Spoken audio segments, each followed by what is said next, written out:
Microsoft's decision to put two user interfaces UIs inside Windows 8 was a strategic mistake that fails novice and experienced computer users alike on both tablets and traditional PCs, the usability expert said Monday.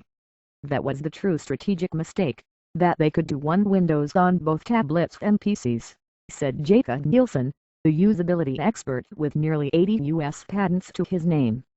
Nielsen, half of the consulting firm Nielsen Norman Group, was formerly the top-level engineer with Sun Microsystems, and has a Ph.D. in human-computer interaction.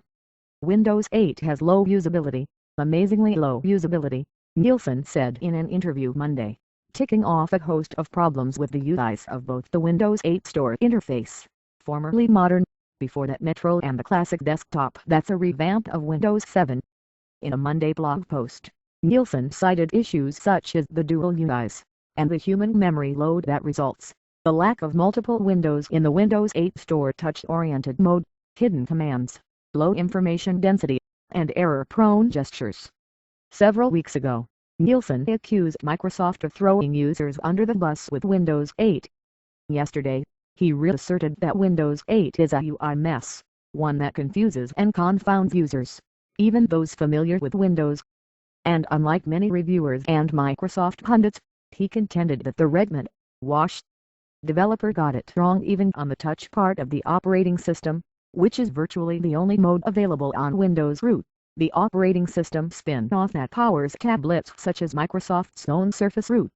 Windows 8 on mobile devices and tablets is akin to Dr. Jekyll, the tortured soul hoping for redemption, Nielsen wrote in his blog. On a regular PC, Windows 8 is Mr. Hyde, a monster that terrorizes poor office workers and strangles their productivity. Nielsen based his take in part on testing he conducted with a dozen experienced PC users, who were asked to complete tasks on both traditional PCs and on the Surface Root.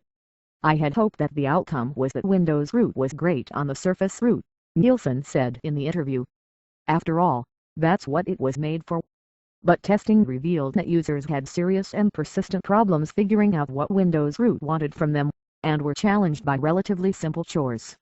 In one test, the participants were asked to compile a list of 3 recommendations for a night out, send those suggestions to a friend and acknowledge the reply.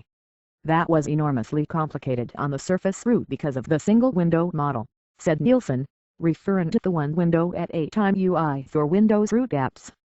And even though the OS offers the split-screen mode, none of our test users were able to make this work. The single-window mode, chided Nielsen, should have required Microsoft to rename the operating system Microsoft Window. But the problem lies in more than the nonsensical name. It's an extra burden on short-term memory, he said, referring to the need to open one app, remember what information was there, or even where that information was, then apply it to another app. Short-term memory is notoriously unreliable.